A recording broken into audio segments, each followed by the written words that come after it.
Today, we mainly get around to where we need to go by using transportation, motor vehicles being one of them. With that in mind, motor vehicles are one of the major common sources of air pollution that's happening around the world, which is seen as a global issue. Reason being is because air pollution is an environmental risk to our health and food security, stated by the World Health Organization. Therefore, this is where electric cars come into mind. However, with electric cars on the rise, there have been a few issues that may make or break consumers' interests. With current day electric cars, it is difficult to find charging stations like how we can easily find gas stations. In addition, battery charging can take a longer period of time, on average between 3 to 4 hours, and even if they do have a rapid charging feature, that itself would be about 30 minutes.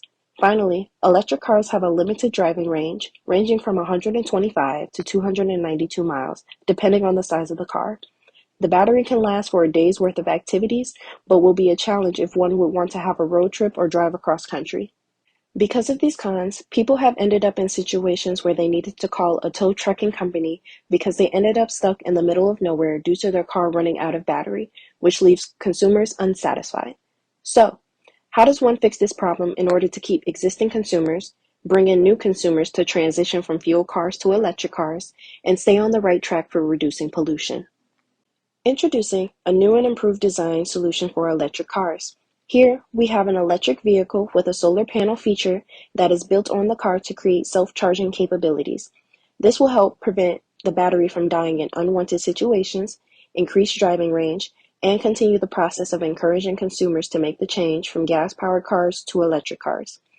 The way how the solar panel electric vehicle, also known as SPEV, would work, there is a backup battery installed in the back of the vehicle that is within or near the trunk area.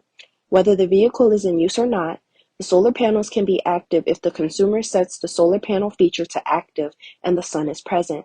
The solar panels can be found on the roof of each vehicle or embedded throughout the surface area of the car, depending on the size of the vehicle and the size of the battery that would need to be charged. The solar panel's design is embedded on the vehicle to blend in with the existing exterior surface so that it doesn't stand out or cause any distractions to the driver or other drivers while in use. Here is how it would be used in a scenario. This is Tasha. Tasha is planning on taking a weekend trip to San Diego with her SPEV. While planning the trip, she maps out that the drive will be about 300 miles. She remembers that her car's battery mileage can go about 200 miles max.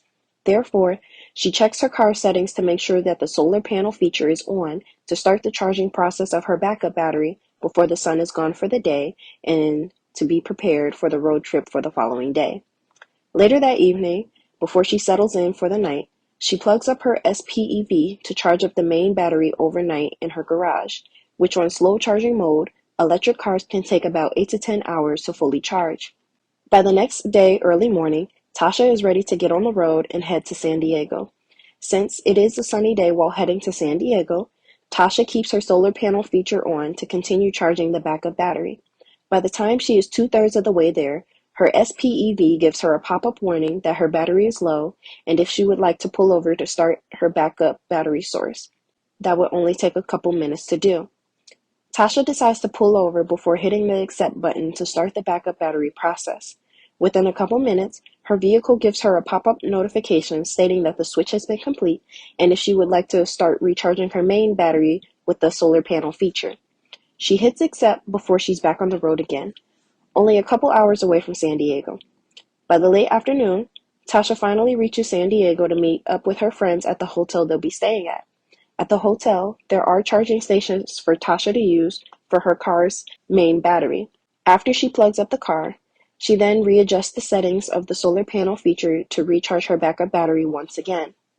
Overall, this can be a stepping stone towards self-efficient, self-charging cars within the future of 2070.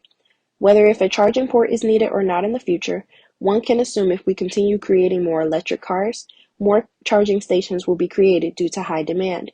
Until then, a feature that would stay even after more charging stations are made will be here for the long run, and that will be one step closer in cutting out air pollution to benefit and better our health and food security around the world.